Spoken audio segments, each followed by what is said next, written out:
So becoming who I want to be won't happen by accident, but thanks to this book, I do have a roadmap that I can get intentional. I can set down the books that I want to read, get them here in the house, whether if it's by the library or buying them, and I can make my notes so that I can refer back to them so that I can retain what I read, because that's huge.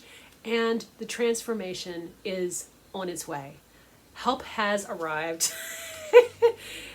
It's transformation time.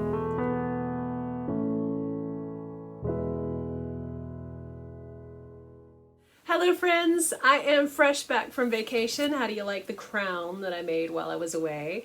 I love to play. This is really fun. These are fun to make. There's a woman on Instagram that makes these kinds of things, you know, big crown things with Chanel stems and stuff.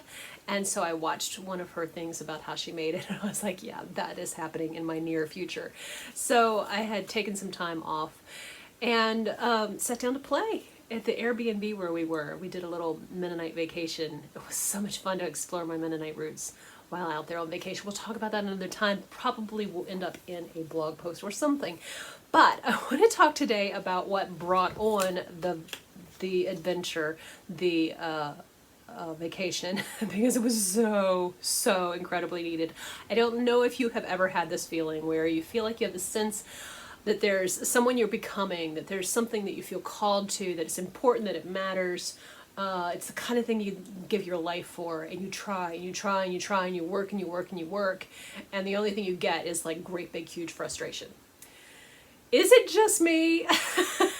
Okay, so that's like the story of my life for the last year or however many. I mean, it's just big frustration because, I mean, literally to the degree that the podcast series that I was working on before I quit and took a vacation is a series of things that are really close to my heart. These are epiphanies. These are things that matter to me, like huge. And I'm listening to myself present the material, and I'm like, how's anybody going to get an epiphany from this? I could just feel it's just so not working. It was so not working. And so it's time. That vacation came at a really good moment, because it was time to step back and gain some skills. There's some things that I'm pretty good at naturally, and there's some things I really could get better at. We're all there. I mean, there's no shame in admitting that I suck at some things. I do. It's just, you know, funny, I know, because there's so many people who are like, is there anything you can't do? I hate that, by the way. Don't ever say that to somebody. It's really obnoxious. But public speaking is something that I do very well intuitively, because it is such an intuitive thing. But then sometimes when there's no crowd in the room and you are trying to present material based on the epiphanies that you've had in your life, and it's not working. And so, yeah, I've been there too. Frustration big time. So what I am learning, my big aha moment from the last August of 2021, is that I can't become who I want to be accidentally. I can't become who I want to be by trying harder. I can't become who I want to be by working longer hours. None of that works. So it actually happened that a book just like walked into my life and changed everything. Okay, so this is by Jeff Brown and Jesse. I'm sorry, Jesse, I don't know how to say your last name, but I had seen Jeff Brown at a writers' conference, and he had a speech in the main thing. And so I heard him, and I was like, you know, because in my mind I had completely said, no, I'm not going to do any podcasting. That's just something got no interest. But listening to him speak about podcasting really opened a door for me. It just opened a mental space where it's like, wait, what?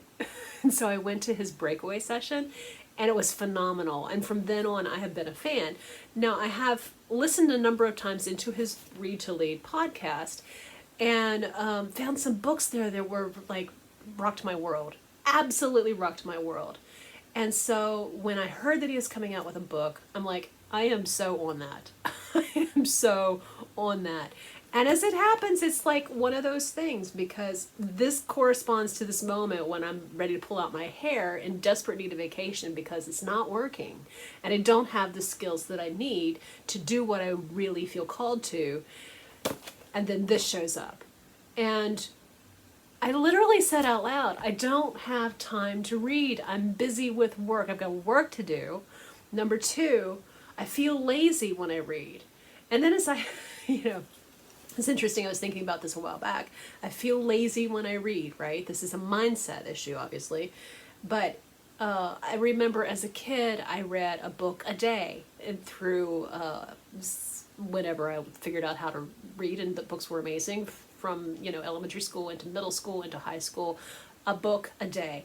Love to read, was devouring everything I could get my hands on. I blew through the church library, through the school library, through the library that we had at home.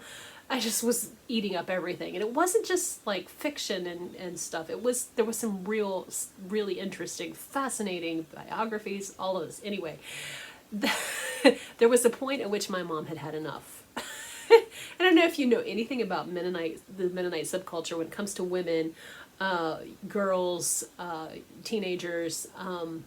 We cook, we clean, we take care of a lot of the house. And in our particular situation, because my parents were entrepreneurs and away a lot, I was cooking for the family, I was cleaning for the family.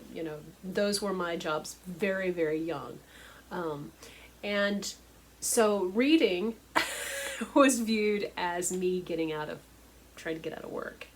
And I understood that more recently when I heard my mom talk about her brother, who was a voracious reader as well. And he would sneak off with a book. He liked history. He would sneak off with a book.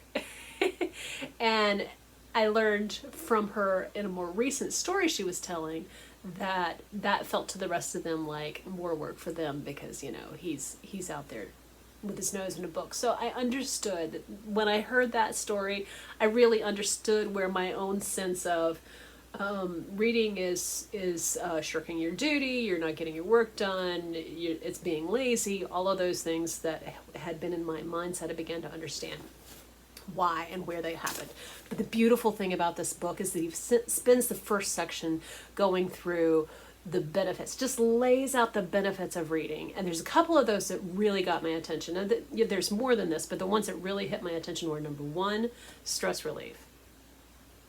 Did you know that reading for 6 minutes a day can cut your stress level by 2/3? What? You mean I don't have to be this frustrated, obnoxious person? Wait, what? Stress relief? That's really cool. Number two, sleeping better. Wait, reading books can help me sleep better? And I get it. I really do get it, because those lovely screens that we love to have in our nose, blue light, all of that. I mean, you know the drill, right? That all of these things are designed to or have the effect of shortening our attention span, taking us away from what matters. And it's amazing how easy it is to look up an hour later after, Facebook, Instagram, blah, blah, blah, and realize, oops, what I could have done in that hour was very different than what I did do. And it's just, again, it's this idea that I'm not going to become who I want to be by accident, by just letting it wash over me, by reading whatever somebody interesting has posted on their Facebook page for this day, or on Twitter or whatever. That is just not going to happen by osmosis, by absorbing the internet. And it's going to require some intentionality. So then another part of the book is actually walking you through what works, what actually really works. And so it got my attention with a really powerful explanation of why read. And that list was powerful. And some of those, like I said, like better sleep, relaxation, better for your career. You can grow into the person you want to be in your career by reading the books of the people who are at the top of the, heap in that career path. I mean, they made the point that I thought was so excellent, and that is that if you want a mentor, pick up a $15 book, and it's a mentor, and, it's their best information between the covers. Absorb it and get a whole new perspective. Some of these things are life-changing. And so what I did, when we got home from vacation, I cleaned out my closet, because I keep all my books in my closet. I took out all the things like my grandmother's Mennonite cookbook. The things that are there that are books that I love, that I cherish, books written by friends. Then I went through the books that remained. Whoops, sorry about that. I categorized them. I put them together in places, and it was amazing to me. I don't know if I said this already, but one of the things that he says is that if you read one book on a topic, you will know like more than 27% of American adults. If you read 10 books on a topic, you will know more than 99% of American adults. And I was kind of like blown away. You mean it really is as simple as finding 10 books on a topic that I really care about and just diving in? It's that much within reach, blowing my mind, right? But that doesn't happen unintentionally. I mean, you don't just like pick up a book and be like, oh, I'm smarter now. For me, I'm really good at buying books, just not that great at reading them. So it was like, okay, if I'm intentional about this, if I do what the book recommends and create my reading lists and set the schedule and do things like this. I mean, like, this is one thing that I picked up this really great book. It was talking about the main points. Engage, encounter, empower, the 1 point, the refrain, just making notes about the content of that book. So I don't necessarily have to store the book. I mean, I will, because that book's amazing too. But this goes in my little card index file here, and I can refer back and refresh my immediate understanding and focus on these principles just by picking up the card. I don't have to find the page in the book. I don't have to try to flip through and like, okay, now where was that? I think it was on the left page, and I think it was halfway down. I don't have to do that. It's here on the card. And another thing that I did, and I got a card file. This is really cool. And another thing that I did is like I put a quote that I wanted to remember on a card, and that's going in a different section of the card file. This one, today a reader, tomorrow a leader. That's Margaret Fuller. Not all readers are leaders, but all leaders are readers. That's President Harry S. Truman. So keeping the quotes that really strike me in a topic section and keeping a synopsis card in the book title section. Does that make any sense? So this is the system that I've come up with based on reading what they recommend. And I have started lists, and I am so excited to get started. And I've already, I'm already into another book anyway. But how cool is this that you can get past the excuses, get past the mindsets that aren't all that helpful, like the ones I had, and really begin to get into a new phase, which is, okay, so I can't become who I want to be by accident, by osmosis, by spending my time on Facebook. We knew that though, right? But I can make a plan and find the books that matter to me and read them. And then I can become, and it requires intention, but I can become the person that I want to be. I can become, if I am intentional about it, if I follow the advice of a good book, I really can get the results that I want. Books really do matter. I don't know if this is the time for me to hold up my first book or not, probably not, but books matter. And the idea that it really is possible to gain a guru's best thoughts by buying a $15 book and just absorbing it. And they talk about speed reading, they talk about skimming, they talk about all of these different, very empowering. It's very empowering.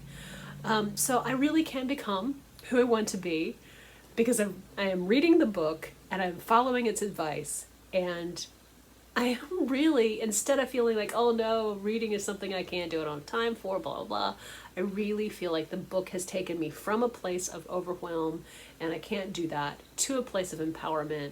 Yeah, I can do that. This is absolutely doable. I can do that. So thank you to Jeff Brown and Jesse. You guys rock. So if you have been wanting to become somebody and you're realizing you're not quite there with the skills that you want, the person that you want to be, the desires that you have, the expectations you have for your life. Pick up a book and read. Start with this one and then follow the advice on how to make a reading list and how to get going. Speed reading, all of those things, all the really, really helpful tips, because the better you is out there. I mean, the person that I'm becoming is within reach. Transformation time. Who I will be a year from now is probably going to be less stressed, less frustrated version of me.